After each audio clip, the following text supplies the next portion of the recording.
അമേരിക്കയിൽ കഴിയുന്ന മലയാളി പ്രവാസികളും H1B കുടുംബങ്ങളും H4EAD അപേക്ഷകരും F1 വിദ്യാർത്ഥികളും ഇപ്പോൾ പ്രത്യേകം ശ്രദ്ധിക്കേണ്ട ഒരു ഇമിഗ്രേഷൻ അപ്ഡേറ്റ് ആണ് പുറത്തുവരുന്നത്.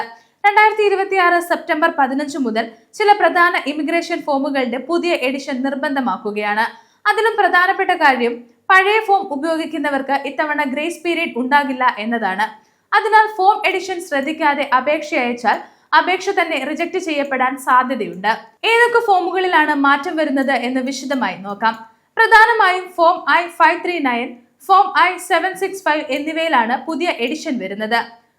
ഫോം I-539 സാധാരണയായി H4 പോലെയുള്ള ഡിപെൻഡന്റ് സ്റ്റേറ്റസ് അപേക്ഷകൾക്കും ചില സ്റ്റേറ്റസ് എക്സ്റ്റൻഷൻ ചേഞ്ച് അപേക്ഷകൾക്കുമാണ് ഉപയോഗിക്കുന്നത്.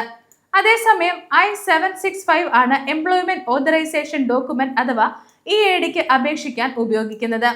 H4EAD അപേക്ഷകൾ OPT അല്ലെങ്കിൽ STEM OPT അപേക്ഷിക്കുന്ന F1 വിദ്യാർത്ഥികൾ കൂടാതെ ചില മറ്റ് EAD വിഭാഗങ്ങളിൽ ഉള്ളവരും ഈ മാറ്റം പ്രത്യേകം ശ്രദ്ധിക്കണം. 2026 സെപ്റ്റംബർ 15 മുതൽ USCIS സ്വീകരിക്കുന്ന ഫോം എഡിഷൻ സംബന്ധിച്ച ഏറ്റവും പുതിയ ഔദ്യോഗിക നിർദ്ദേശം പരിശോധിച്ച ശേഷമേ അപേക്ഷ അയക്കാവൂ. ഇവിടെ ഏറ്റവും പ്രധാനപ്പെട്ട കാര്യം തീയതിയാണ്. പഴയ ഫോം ഉപയോഗിക്കേണ്ട അവസാന തീയതിയും പുതിയ ഫോം ഉപയോഗിക്കേണ്ട ആദ്യ തീയതിയും കൃത്യമായി മനസ്സിലാക്കിയിരിക്കണം. സെപ്റ്റംബർ 15 ശേഷം പഴയ എഡിഷൻ ഉപയോഗിച്ച് അപേക്ഷ അയച്ചാൽ USCISന് അത് സ്വീകരിക്കാതിരിക്കാം.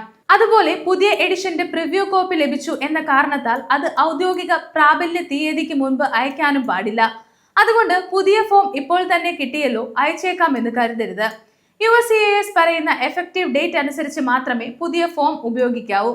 ഇനി ഇത് H4 കുടുംബാംഗങ്ങളെ എങ്ങനെ ബാധിക്കും എന്ന് നോക്കാം. H1B വിസയിൽ ജോലി ചെയ്യുന്ന വ്യക്തിയുടെ ഭാര്യയോ ഭർത്താവോ കുട്ടികളോ H4 സ്റ്റേറ്റസിലാണെങ്കിൽ സ്റ്റേറ്റസ് എക്സ്റ്റൻഷൻ അല്ലെങ്കിൽ ചേഞ്ച് ഓഫ് സ്റ്റേറ്റസ് ആവശ്യമായ സാഹചര്യത്തിൽ ഫോം I-539 ഉപയോഗിക്കേണ്ടി വരാം. അതുകൊണ്ട് അപേക്ഷ തയ്യാറാക്കുമ്പോൾ ഫോം എഡിഷൻ ഡേറ്റ് നിർബന്ധമായും പരിശോധിക്കുക. ഇനി H4EAD ഉള്ളവരും കൂടുതൽ ശ്രദ്ധിക്കണം. H4EAD പുതുക്കാൻ ഫോം I-765 ആണ് ഉപയോഗിക്കുന്നത്. തെറ്റായ ഫോം എഡിഷൻ ഉപയോഗിച്ചാൽ അപേക്ഷ റിജക്ട് ചെയ്യപ്പെടാം. അങ്ങനെ സംഭവിച്ചാൽ വീണ്ടും ശരിയായ ഫോം ഉപയോഗിച്ച് അപേക്ഷ അയക്കേണ്ടി വരും. ഇത് പ്രോസസ്സിംഗ് ഡിലേ ഉണ്ടാക്കുകയും നിങ്ങളുടെ നിലവിലെ EAD കാലാവധി അടുത്തിരിക്കുകയാണെങ്കിൽ ജോലി സംബന്ധമായ പ്രശ്നങ്ങൾ സൃഷ്ടിക്കുകയും ചെയ്യാം. ഇനി അമേരിക്കയിലെ F1 വിദ്യാർത്ഥികളും ഈ കാര്യം പ്രത്യേകം ശ്രദ്ധിക്കണം. OPT, STEM OPT എന്നിവയ്ക്കുള്ള EAD അപേക്ഷകൾക്കും ഫോം I-765 ആണ് ഉപയോഗിക്കുന്നത്. അതിനാൽ OPT അല്ലെങ്കിൽ STEM OPT അപേക്ഷിക്കുന്ന വിദ്യാർത്ഥികൾ അപേക്ഷ അയക്കുന്നതിന് മുൻപ് USCIS വെബ്സൈറ്റിൽ നിലവിൽ സ്വീകരിക്കുന്ന ഫോം I-765 എഡിഷൻ പരിശോധിക്കണം. ഒരു ചെറിയ ഫോം പിഴവ് പോലും നിങ്ങളുടെ OPT ഓതറൈസേഷൻ വൈകാൻ കാരണമായേക്കാം. ഇനി മറ്റൊരു പ്രധാനപ്പെട്ട കാര്യം, form I-539, form I-765, form I-129 എന്നിവ തമ്മിൽ തെറ്റാൻ സാധ്യത കൂടുതലുണ്ട്. H1B, L1, O1 പോലെയുള്ള ചില നോൺ ഇമിഗ്രന്റ് വർക്ക് പെറ്റീഷന് ഫോം I-129 ആണ് ഉപയോഗിക്കുന്നത്. ഫോം I-539 പ്രധാനമായും ചില നോൺ ഇമിഗ്രന്റ് സ്റ്റേറ്റസ് എക്സ്റ്റൻഷൻ അല്ലെങ്കിൽ ചേഞ്ച് അപേക്ഷകൾക്കും ഡിപെൻഡന്റ് സ്റ്റേറ്റസ് സംബന്ധമായ അപേക്ഷകൾക്കും ഉപയോഗിക്കുന്നതാണ്. ഫോം I-765 ആകട്ടെ എംപ്ലോയ്മെന്റ് ഓതറൈസേഷൻ അഥവാ EADക്കുള്ള ഫോമാണ്. അതുകൊണ്ട് നിങ്ങളുടെ ഇമിഗ്രേഷൻ കേസിന് ഏത് ഫോമാണ് വേണ്ടത് എന്ന് ആദ്യം ഉറപ്പാക്കണം. ഇനി അമേരിക്കയിലെ മലയാളികൾ ഇപ്പോൾ ചെയ്യേണ്ട 4 കാര്യങ്ങൾ നോക്കാം. ഒന്നാമതായി, നിങ്ങൾ അപേക്ഷ സമർപ്പിക്കാൻ പോകുകയാണെങ്കിൽ ഫോമിന്റെ താഴെ കാണുന്ന എഡിഷൻ ഡേറ്റ് പരിശോധിക്കുക. ഫോമിന്റെ പേര് മാത്രം നോക്കിയാൽ പോരാ. ഫോം I-539 ആണോ ഫോം I-765 ആണോ എന്ന് നോക്കുന്നതിനോടൊപ്പം തന്നെ അതിന്റെ എഡിഷൻ ഡേറ്റും പരിശോധിക്കണം. രണ്ടാമതായി, ഇമിഗ്രേഷൻ അറ്റോർണി വഴിയാണ് അപേക്ഷ നൽകുന്നതെങ്കിൽ എഫക്റ്റീവ് ഡേറ്റ് മുതൽ ശരിയായ പുതിയ എഡിഷൻ തന്നെയാണ് ഉപയോഗിക്കുന്നതെന്ന് ഉറപ്പാക്കുക. അറ്റോർണി ഫയൽ ചെയ്യുന്നു എന്നതുകൊണ്ട് മാത്രം പുതിയ ഫോം പരിശോധിക്കാതെ വിടരുത്. മൂന്നാമതായി, പേപ്പർ അപേക്ഷയാണ് അയക്കുന്നതെങ്കിൽ ഡെലിവറി ടൈമിംഗ് പ്രത്യേകം ശ്രദ്ധിക്കുക.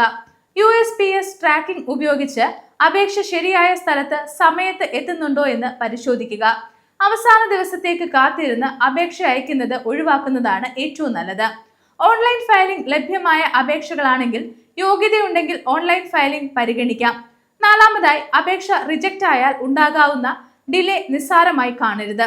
പ്രത്യേകിച്ച് നിങ്ങളുടെ നിലവിലെ H4 സ്റ്റേറ്റസ്, EAD, OPT അല്ലെങ്കിൽ മറ്റേതെങ്കിലും ഓതറൈസേഷൻ കാലാവധി അവസാനിക്കാനിരിക്കുകയാണെങ്കിൽ ഒരു റിജക്ഷൻ മൂലം വീണ്ടും അപേക്ഷിക്കേണ്ട സാഹചര്യം ഉണ്ടാകുന്നത് പ്രശ്നമായേക്കാം.